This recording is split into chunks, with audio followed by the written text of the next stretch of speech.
Disse o mestre Nelson Rodrigues: qualquer assunto fora o futebol já nasce morto. Comecemos com futebol. O difícil, o extraordinário, não é fazer 1000 gols como Pelé. É fazer um gol como Pelé. Carlos Drummond de Andrade. Na literatura brasileira, nós temos um caso muito singular de um autor que fez 1000 gols. Eu não sei se como Pelé, mas o Dr. Rioch, ele escreveu mais de 1000 livros. E a pergunta que se estabelece é: como isso é possível? 1000 livros? Mais de 1000 livros? Eu diria que se você tem talento, se você tem domínio da técnica, se você tem, obviamente, fôlego, é possível. Agora, a pergunta que fica é: algum desses livros é um gol como um gol de Pelé?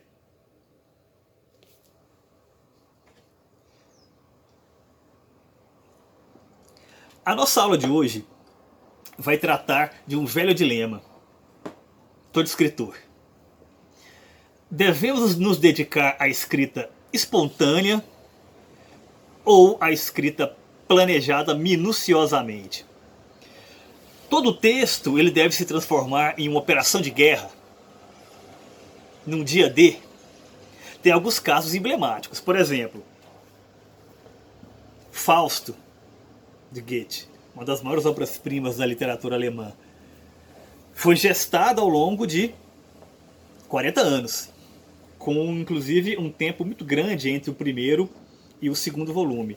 Esse tempo de construção textual, ele foi usado para refazer ideias, reconstruir conceitos, reapresentar noções, mas assim, é sempre necessário você dedicar tanto a uma obra, dedicar-se tanto a uma obra. A obra pede isso, toda obra pede isso. Nós sabemos que o que nós chamamos de escrita espontânea, ela é comumente relacionada com a literatura pop. Quando eu digo literatura pop, eu me refiro àquela literatura que é vendida em banca de jornal, por exemplo. Aqueles faroestes, aqueles livros fininhos de faroeste, os famosos livros de meninas, né? Júlia, Sabrina, aquela coisa toda, aquela ficção científica meio farofa, livros de espionagem e tal. Em sua fórmula mais, vamos dizer assim, comercial, né, em uma forma mais bem trabalhada comercialmente, esses livros de banca viram o que nós chamamos de best-sellers. Então tem vários autores que trabalham nessa linha da escrita quase que espontânea, né, que vendem muito. Né? Um exemplo é o brasileiro Paulo Coelho, né, autor de Diário de um Mago, né, O Alquimista, o Zahir. Eu já li bastante Paulo Coelho, acreditem. Fiz algumas resenhas e ensaios sobre ele, pensando a sua figura, que eu acho que deve ser analisada muito mais como um fenômeno sociológico do que necessariamente literário. Agora, algo que ele diz, muito comumente em suas entrevistas e tal, é que ele escreve o livro muito rapidamente. Ele tem a ideia, gesta essa ideia durante algum tempo, mas quando ele vai sentar para escrever, é algo quase automático. Ele fica ali alguns dias, talvez semanas, em algum caso particular ali, 2 meses e tal, mas não passa muito disso. Ele até fala que ele escreve muito mais do que publica, né, e depois vai cortando e tal. Eu não acredito muito nisso, por conta da estrutura do livro apresentado, mas em todo caso é a fala do autor, né? E em momento algum ele nega essa questão da espontaneidade da escrita. Ela obviamente vai te dar o produto final mais rápido, né? Você vai ter a satisfação de ter o livro em suas mãos.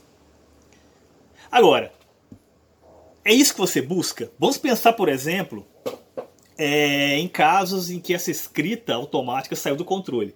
Talvez o caso mais célebre da literatura seja A Montanha Mágica, Thomas Mann.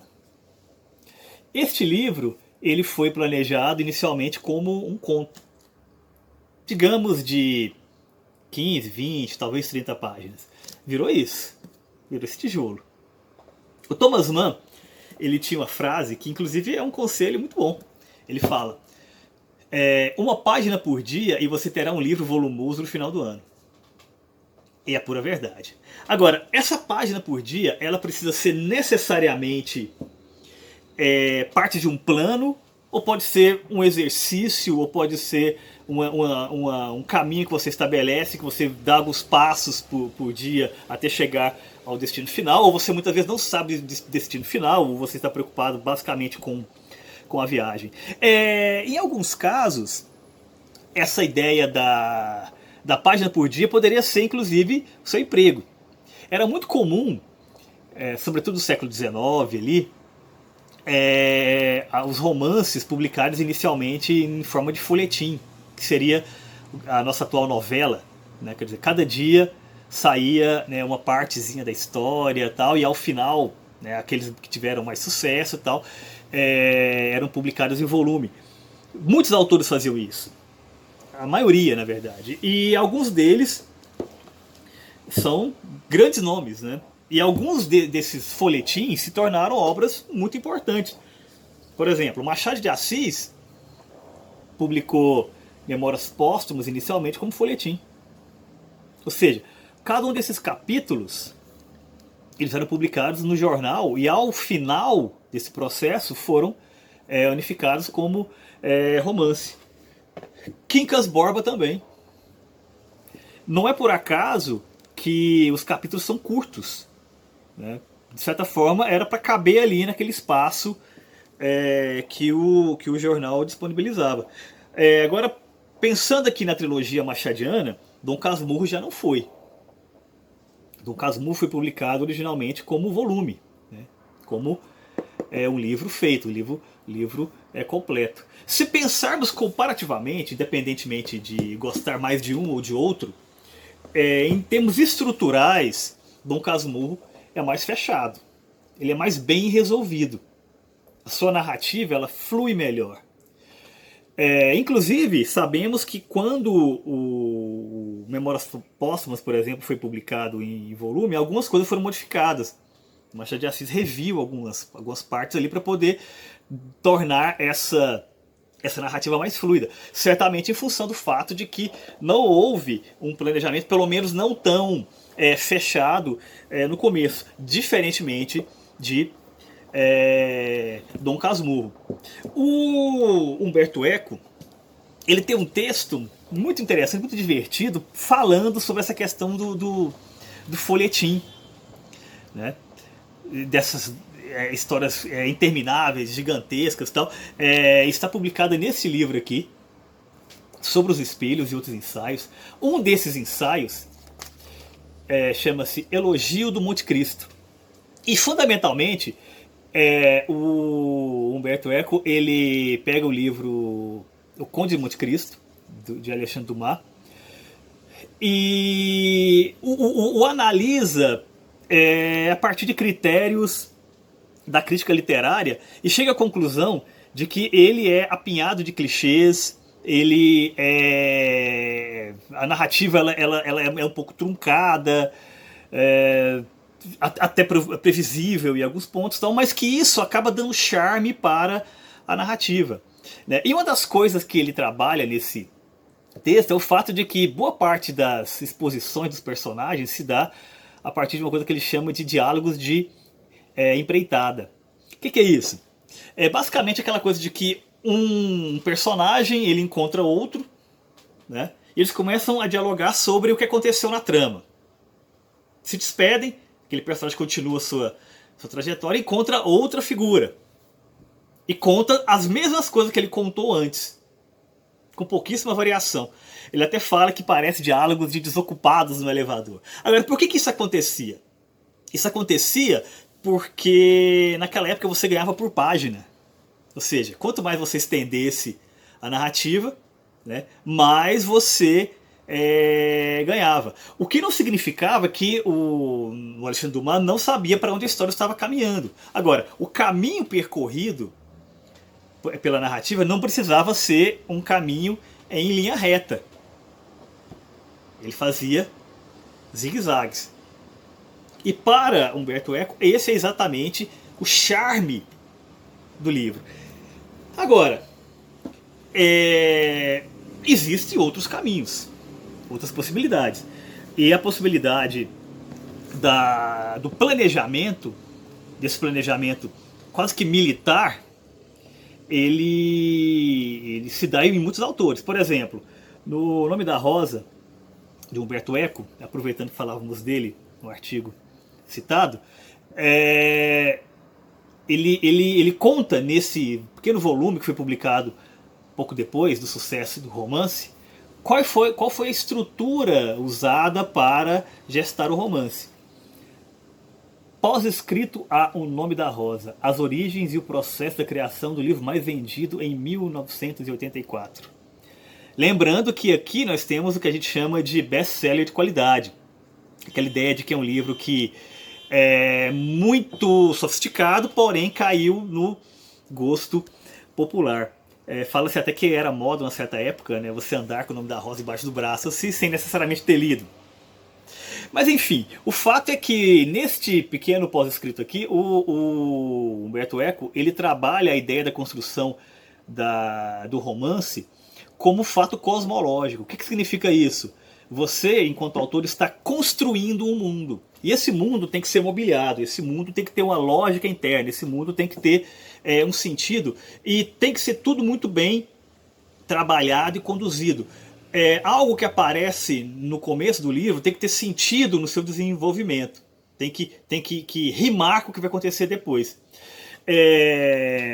Esse controle chegou a um certo ponto que Umberto Eco fala que ele desenhava todos os monges, quer dizer, mesmo aqueles que não apareciam na narrativa, porque eram centenas de monges na história. Todos apareciam de forma regular ou com destaque? Não, apenas, né? Talvez uma ou duas dezenas, mas todos eram conhecidos pelo autor.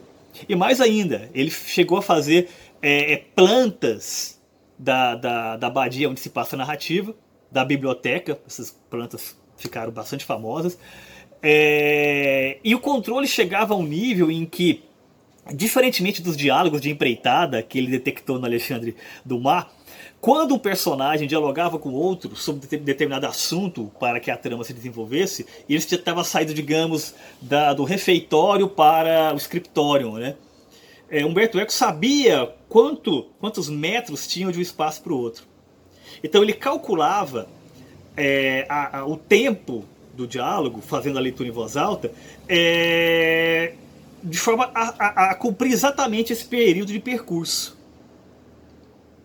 Percebam, o planejamento ele foi de um nível de criação de mundo, de controle do tempo e percepção dos personagens dentro do espaço.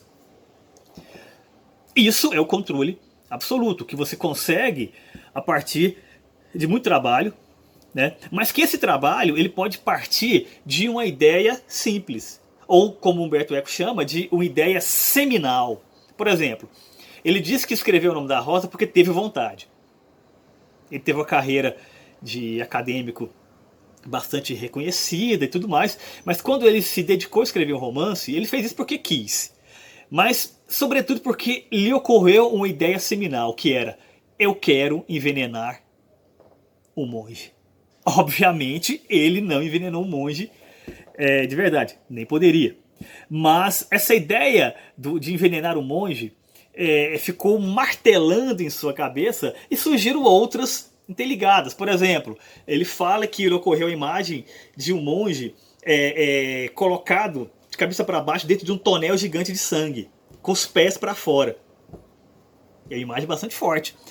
E de certa forma, ele construiu a narrativa do livro de maneira a incluir essas imagens seminais. Ele foi construindo o enredo em torno disso. Ele construiu todo o mundo, né, em torno disso. Misturando história, misturando ficção, misturando muitas citações, porque ele é um romance pós-moderno por definição, então, portanto, ele parte da ideia de que a consciência de que a narrativa está presente, né, faz parte da lógica. E essa busca pela lógica é uma busca que já advém de muito tempo. Por exemplo, Edgar Allan Poe. É muito famosa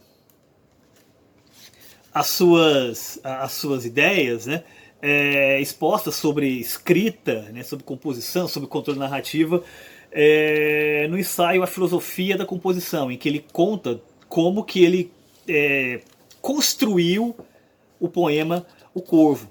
Acho que todos conhecem O Corvo, né? Nunca mais, nunca mais. São imagens muito fortes também, né? Ele parte de uma coisa parecida com a do Humberto Eco, de imagens fortes, né? Então, uma tempestade. Quem lê a Filosofia da Composição percebe isso. Ele parte da tempestade, ele parte dessa ideia de uma ave de mau agouro, né? E dessa frase que rima, da rima, né? Da rima temática, né? Nunca mais, que tem a ver com o ambiente, a maneira como o personagem que vê o pássaro enxerga o mundo. Não é à toa que ele está em um escritório, ele é uma pessoa culta. Quer dizer, tudo que se apresenta no poema foi pensado milimetricamente, de uma maneira cartesiana.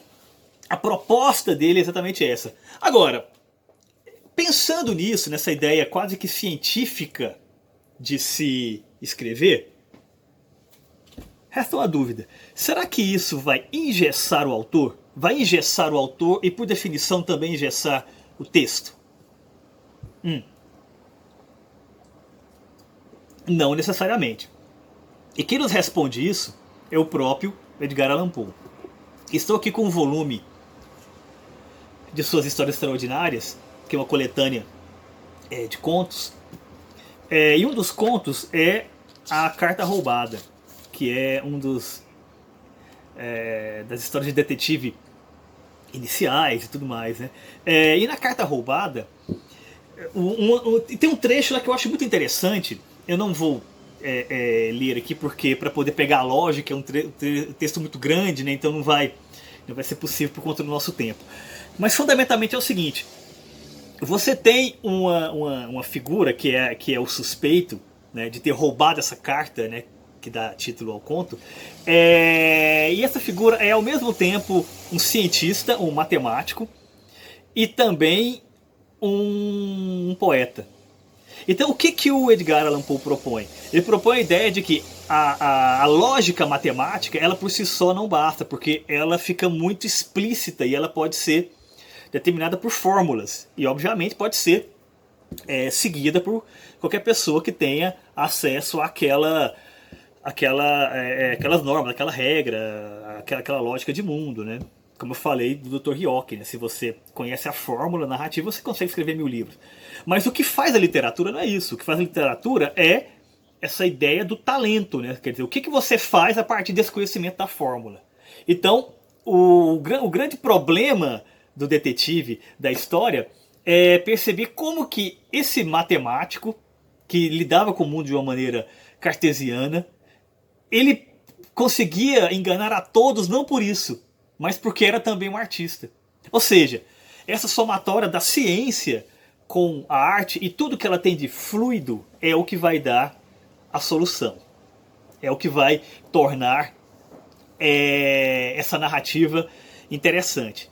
Porque nós sabemos que a vida e a arte incorrem em riscos. E alguns riscos, eles podem colocar projetos inteiros a perder. Vou dar alguns exemplos aqui, que não chegam a esse extremo, mas que comprometem bastante. Nós temos alguns autores, que são grandes autores, grandes escritores, mas que tinham, vamos dizer assim, o problema de tentar apressar demais suas narrativas ao final. E um deles é exatamente o José Saramago. Nós temos aqui o Evangelho segundo Jesus Cristo, que é um dos meus livros preferidos, e ele tem um ritmo extraordinário, um ritmo cadenciado, muito interessante, mas que ao final ali das últimas 50 páginas começa a correr, né? E não que a narrativa se perca, mas você percebe-se claramente que houve uma mudança de ritmo, né? É como se fosse uma música que ela tem uma cadência e de repente ela passa para outra cadência. Se fosse manter o mesmo ritmo do começo, esse livro aqui teria o triplo de páginas provavelmente, pensando em termos da narrativa que nós conhecemos, que é a vida de Cristo. Comprometeu? Aqui comprometeu pouco. Agora, por exemplo, no ensaio sobre a cegueira, comprometeu muito mais. E acontece mais ou menos a mesma coisa. Um outro caso que é bem comum isso acontecer é no próprio Ítalo Calvino. Estou aqui com o Marco Valdo e Palomar, que são até mais controlados nessa questão de ritmo e tal, mas, por exemplo, em O Cavaleiro Inexistente, de uma certa parte da história em diante, o Ítalo Calvino, ele corre. E nesse caso aí, não é como o Saramago, que é uma mudança de ritmo, né? É uma pressa mesmo, parece que tem um editor gritando no ouvido dele: entrega o meu manuscrito, entrega o original, entrega que eu preciso rodar. É uma coisa até bastante curiosa, porque nós temos exemplos aqui de como ele consegue controlar a narrativa de uma maneira muito interessante, sutil e tudo mais. Como o próprio Umberto Eco caiu na sua armadilha. O seu último romance, que é esse daqui, o número 0, ele é de um descontrole narrativo que eu diria até constrangedor, né? Tudo que havia de controle no Nome da Rosa e tudo que havia de simbólico em um Pedro de Foucault começou a se perder a partir ali do Dia da Ilha Anterior e foi ficando cada vez mais perdido, chegando ao auge aqui, né, no número 0, em que inclusive ele chega a repetir sentenças, ideias e conceitos, né, já usados em trabalhos anteriores.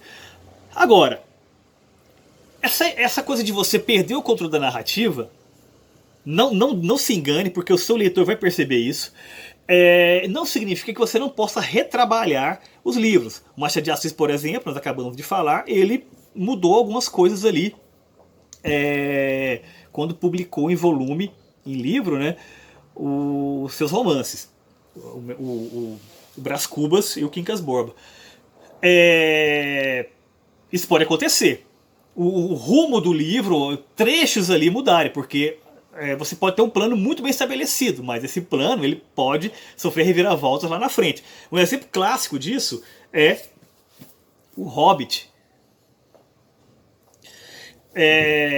Para quem leu o Hobbit, sabe que em um determinado momento tem uma disputa de charadas, né, no subterrâneo, né, das cavernas ali e tal, em que o protagonista ele acaba ganhando um anel de uma figura estranha ali nessas cavernas, que depois saberemos que é o Gollum, né, que tornou sua figura muito popular posteriormente, né? Esse anel era apenas um anel.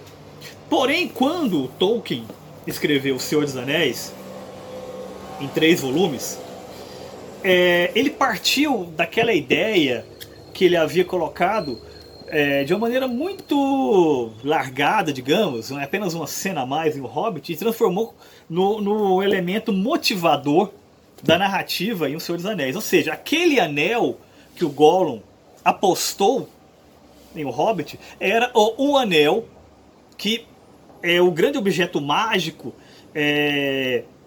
desse mundo. Ou seja, em edições posteriores ele indicou isso, né, ele deixou isso mais claro, mudando aquela descrição, aquela narração inicial. Isso é um livro de fantasia, mas essas mudanças podem acontecer em projetos muito diferentes, como por exemplo o Em Busca do Tempo Perdido, de Marcel Proust, que é um romance gigantesco, o famoso romance catedral. Falaremos sobre ele posteriormente, com mais detalhes. Mas a ideia era fazer um romance em 3 volumes.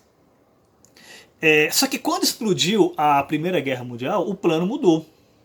E toda a estrutura pensada inicialmente por Proust, que foi uma estrutura muito marcada, muito estabelecida ali, modificou-se. Então ele usou aquele fato histórico para reconfigurar a sua proposta literária, né? E quer dizer, toda a estrutura do livro foi retrabalhada a partir disso. Agora, você pode inclusive ir por outros caminhos, outras direções. Você não precisa necessariamente ter esse controle quase que de um demiurgo, né, da sua obra. Você pode fazer, por exemplo, a escrita espontânea transformar-se em um estilo por si só. né? Usar a escrita espontânea de forma circular, numa estrutura narrativa, quase como o jazz, né? Quase como uma composição de jazz, né? Baseada ali em variações sobre o mesmo tema. Eu acho que, por exemplo, é isso que o Thomas Bernhard faz em seus livros. Quem lê o Thomas Bernhard percebe que existe ali repetições de ideias, de conceitos, de frases, de apresentações de figuras, de personagens, tudo mais e tal. É um recurso muito interessante, muito sofisticado, que é baseado fundamentalmente nessa ideia de controle de ritmo narrativo. Então, a história contada em si, ela está lá, só que ela é submetida ao ritmo. Isso significa que o controle desapareceu? Não. Só que ele foi colocado de uma maneira diferente. Ele foi colocado em prol da musicalidade da narrativa. Conselhos. Teremos uma aula futuramente sobre como estruturar as suas narrativas. Então vamos falar de uma maneira mais pausada, mais detalhada sobre como organizar uma história, como organizar uma narrativa. Agora, a primeira coisa que você tem que pensar é que tipo de autor você quer ser. Você quer ser um autor general, esse autor Deus que controla o seu universo, que transforma a narrativa em um fato cosmológico, ou você quer ser aquela figura fluida que passa pela narrativa, né, de uma maneira, né, quase que direta, assim, ao fluxo da própria narrativa. O que não significa necessariamente perder o controle da narrativa, né, mas você deixa se levar pela caneta ou pelo teclado. É importante dizer que há bons exemplos nos dois formatos. Eu, pessoalmente, sou do time da escrita planejada. Sobretudo quando faço literatura, não tem nada ali que não tenha sido pensado. Inclusive é nesse sentido que eu vou comentar sobre essa questão da estruturação do enredo, da narrativa e tal. Agora, você pode seguir exemplos excelentes como o do Thomas Mann, como o do próprio Thomas Bernhard, que são exemplos muito interessantes e que podem render produtos finais muito interessantes. A espontaneidade ela pode ser aproveitada para o bem da obra de arte, que muitas vezes ela é mais bem pensada a partir de outras artes, por exemplo, da pintura, né? Quando você vê uma pintura abstrata que mostra o interior do artista, né, sua vida espiritual, tal, quer dizer, isso pode ser transferida para a literatura? Talvez sim, e talvez a forma de fazer isso é a partir dessa escrita espontânea. Agora, é isso que você quer? Ou você quer ser alguém que controla todos os elementos da narrativa? Essa é a grande pergunta. Colocando em palavras mais simples, você quer fazer um gol como Pelé? Ou você quer fazer 1000 gols como o Dr. Hioki?